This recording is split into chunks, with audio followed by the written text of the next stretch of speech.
Hi everyone, greetings again from Switzerland.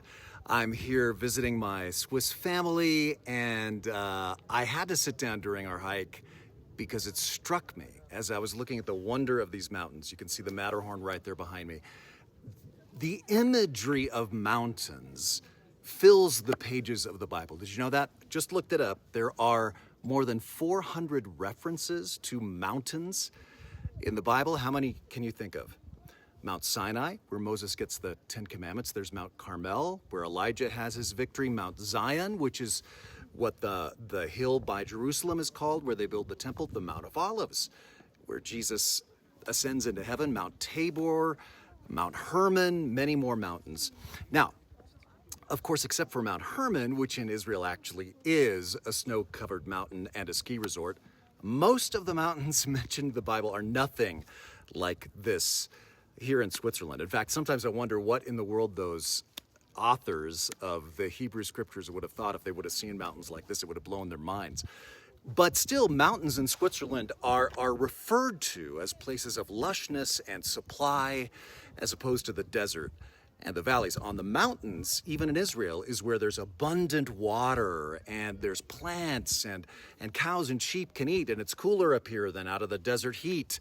There's all through scripture, there's this contrast between the abundance of the mountains and the desert, many, many times. For example, one of my favorite times, Ezekiel 34, where God says this: "For this is what the sovereign Lord says, I myself will seek after my flock and search for my sheep." He says, "I will pasture them on the mountains of Israel. I will tend them in a good pasture. The mountain heights of Israel will be their grazing land. There they will lie down in good grazing land, and there they will feed on a rich pasture on the mountains of Israel." And even here, you'll be walking around a corner here and suddenly you'll see cows or sheep grazing because the pasture land is still good in the mountains here in Switzerland as well. Then he goes on, "I will bring back the lost and seek for the strays." That's from Ezekiel chapter 34. Now, Jesus actually referred to that passage when he said that he came to seek and save his lost sheep.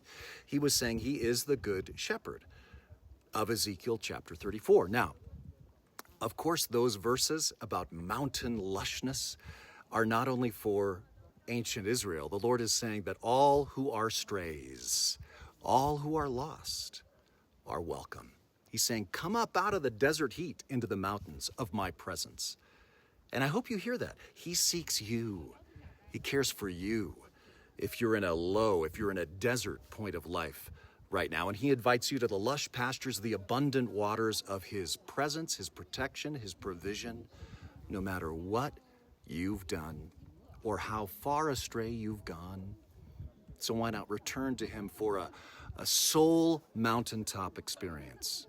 Today, it's as easy as praying something like, "Lord, have mercy on me, a sinner. Bring me into your presence, Lord, your salvation," and think of his love as a mountain giving you shade.